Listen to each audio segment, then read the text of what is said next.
welcome back to my channel, guys. Today I'm gonna read you the chapter 2 of the book called Master Your Emotions, and I'm sorry I didn't put the link in description because of a verification issue. So I'm gonna put the link in this description, and please go ahead and click on it to get the workbook. And I hope you're enjoying my videos, and thank you for coming back. And let's get into it, and please don't forget to subscribe. So I'm getting views, but no one is subscribed to my channel except me, so I hope you do it. And let's start the video. Okay, and that's it. Chapter 2. What is the ego? Your survival mechanism is not only the factor affecting your emotion. Your ego plays a major role in shaping the way you feel. Thus, to gain more control over your emotion, it is fundamental you understand what your ego is and how it works. Now, let's clarify what we mean by ego. We often say someone has a big ego, referring to the ego as something close to pride. While pride is certainly a manifestation of ego, that's only one part of it. You may show no pride and appear humble while still being controlled by your ego. So the ego we refer to is equivalent to manifestation of pride. That's what he said, right? So we often refer to this ego. But today we're gonna know what real ego is. It's just a part of the ego. It's just a manifestation of ego. So let's get into it. So what is the ego? The ego refers to a self-identity that you have constructed throughout your life.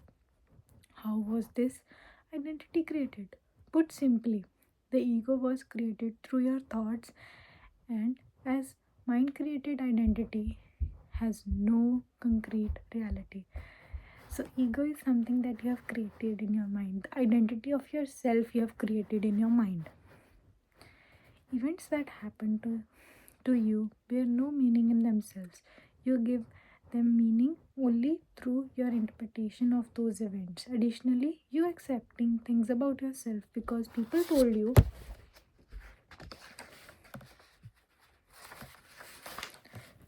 to do so. What's more, you identify your name, your age, and your religion, your political belief, and your occupation in similar way. This attachment has consequences. As we'll see later in this book, attachment creates beliefs. These beliefs lead you to experience certain emotions. For instance, you may become offended when some people criticize your religion or attack your political principles. Note, Note that only throughout this book we'll refer to the ego as your story or your identity, using these words interchangeably. So, throughout the book, whenever I use the word story or identity, it refers to your ego. Ego is the self identity you have created about yourself. Are you aware of your ego? Your understanding of the way your ego works depends on level of self-awareness. People at lowest level of consciousness are not even aware that ego exists, and as a result are enslaved by it. On the other hand, highly self-conscious people can see through their ego. They understand how belief works and how excessive attachment to set of beliefs can create suffering in their life. In, in effect, these individuals become the masters of their mind and are at peace with themselves. Note that ego is neither good nor bad. It's just the lack lack of self-awareness. It fades away as you become aware of it, since ego and awareness cannot coexist. So, inversely proportional. I am a non-med student, so I know ego and self-awareness are inversely proportional. If one grows, the other goes down. That's what I have interpreted. Your ego needs for an identity. Your ego is selfish entity only concerned about its own survival. Interestingly, it's rather similar to your brain and in the way it operates. It has its own survival mechanism and will do whatever it can to persist. As with your brain, its primary concern is neither your happiness nor peace of your mind. On contrary, your ego is restless. It wants you to be go-getter. It wants you to have and achieve great things in your life so you can become somebody. So your ego is something that gives you that push, that be somebody, be somebody, be somebody. As we are as we have already mentioned, your ego needs an identity to exist. The way it does is through identification with things, people, or beliefs and ideas. Now let's look at some of things that your ego identifies to and strengthen its identity. So let's get to the physical the things that identify ego identifies with to strengthen its identity. All right, ego is like physical items. The ego likes to identify physical things.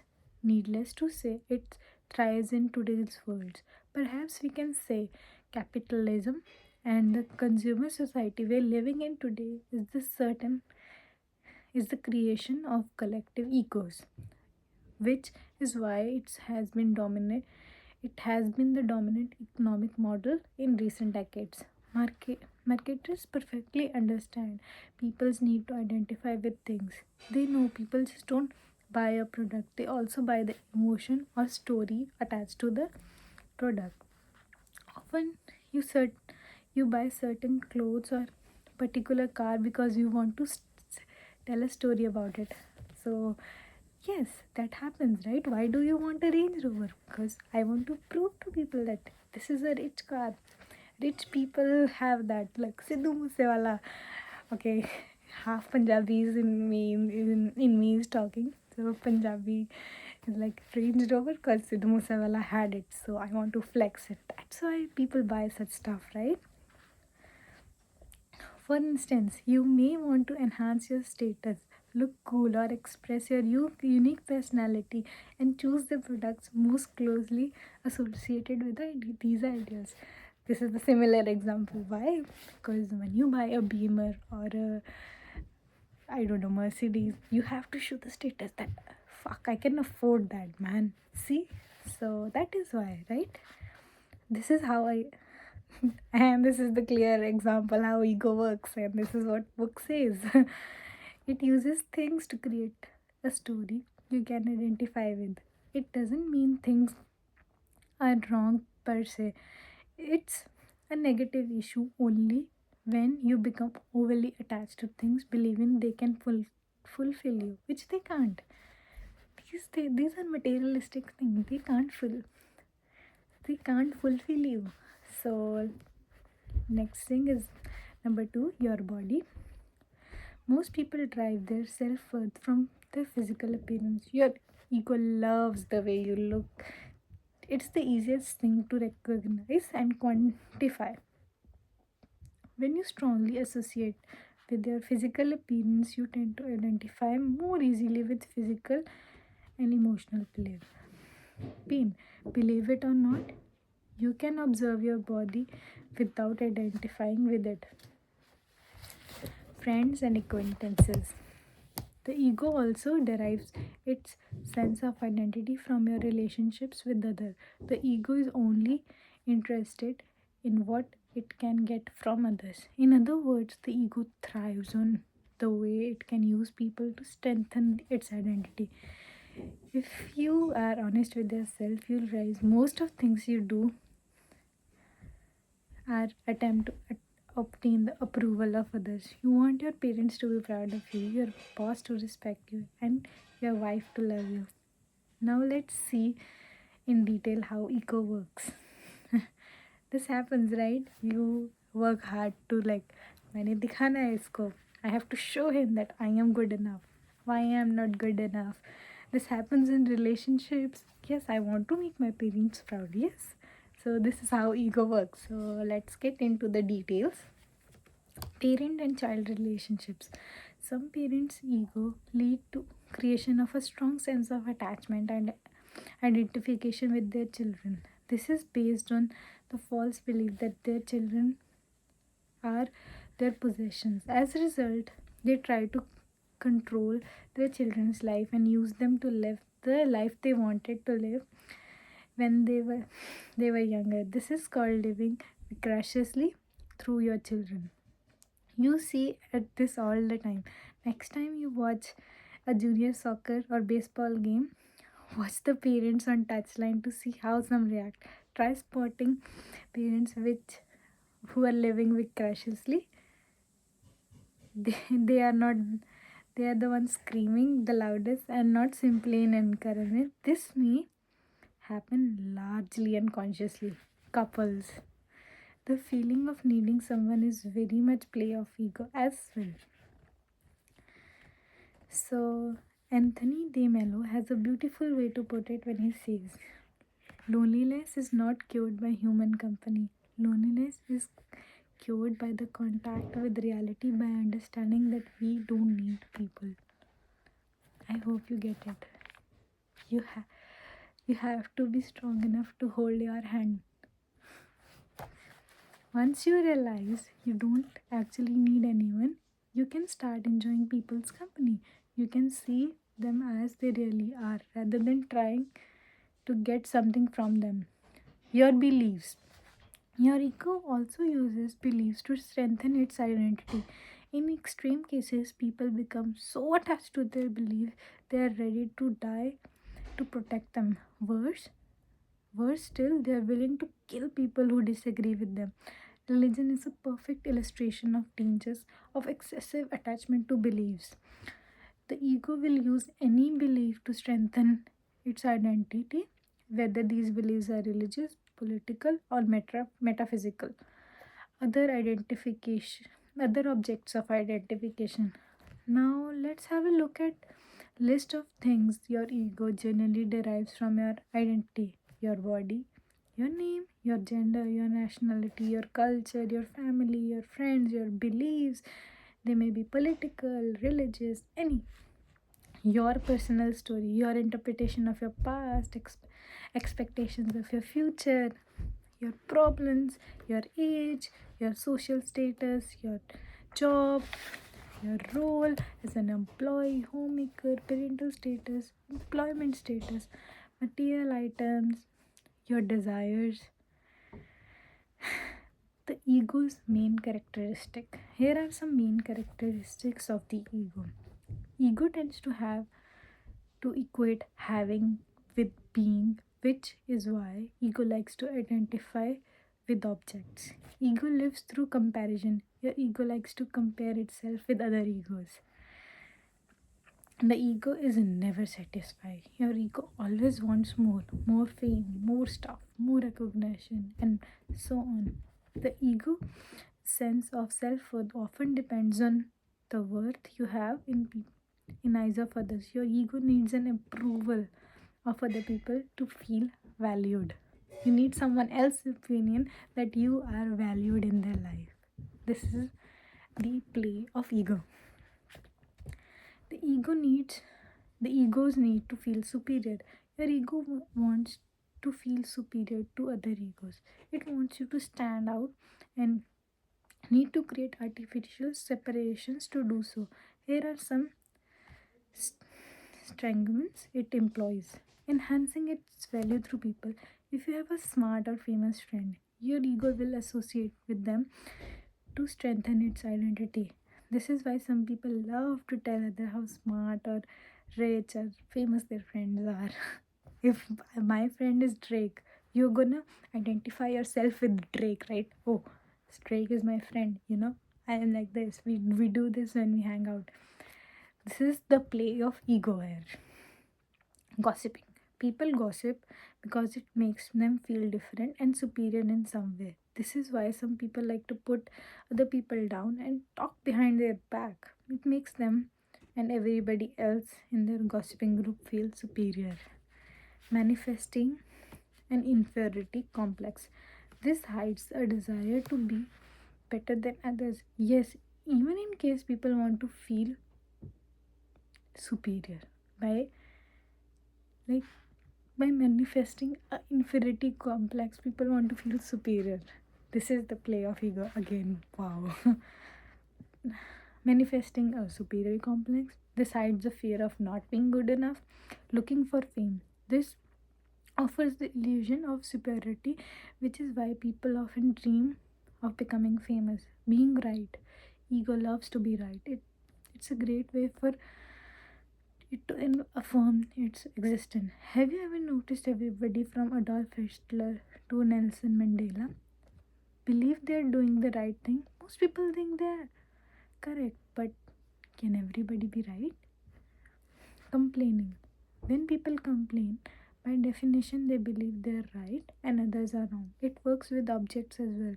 Have you ever bumped into a table and complained or even insulted it? I have. And the darn table was wrong because it wasn't my way, wasn't it? Seeking attention. The ego likes to stand out. It loves recognition, praise, or admiration. To seek attention, people may also commit crimes, wear eccentric clothes, or have tattoos all over their body. Your ego's impact on your emotion. Understanding the way ego works can help you realize better control of your emotion. To do this, you must first realize your current story is the result of strong identification with people, things, or ideas.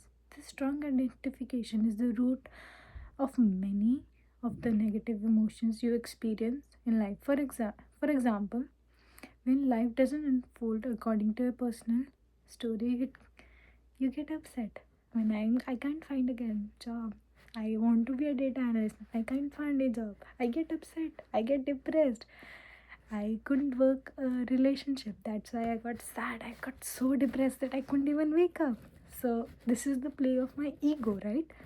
When someone challenges one of your beliefs and you become defensive. In short, most of your emotions are based on your personal story and the way you perceive world. As you replace your current story with more empowering one while at same time letting go of your excessive attachment to things, people, or ideas, you will be able to experience more positive emotions. Later in this book, we'll see how you can change the way you interpret events. So, you have to let go of things to be strong enough, right? So this is all the play of ego, and let's get into the action step. The link is in this description. So I'm sorry for the past viewers. I couldn't because of the YouTube's guidelines. So now let's go to the action step, and there is the action step, and hey, there you go. The nature of your ego. Write down the things you feel you identify the most with. So I might sound very egoistic, so I'm sorry guys in further. So few things you feel identify with most. So I don't have a job, I don't have a car, I don't have anything in my life to be proud of. So I can brag them and tell them it's my ego. But the only thing is I am very proud of the way I look. I know I am not very good looking, but I am proud of what I look. This is the play of ego, and I'm too attached to the idea of getting a job. I'm too attached. That makes me depressed, sad, everything. So, this is the play of ego. And that's it. You have to think about more things. These are two examples from my life. And that's it for today. And I hope you enjoyed the chapter 2. And please subscribe and like and share and comment your views. And if you want something else, if you want any other books, you can go to the comment section, comments, and just comment the book I should read next. And that's it for today. Have a good one. Bye. Thank you.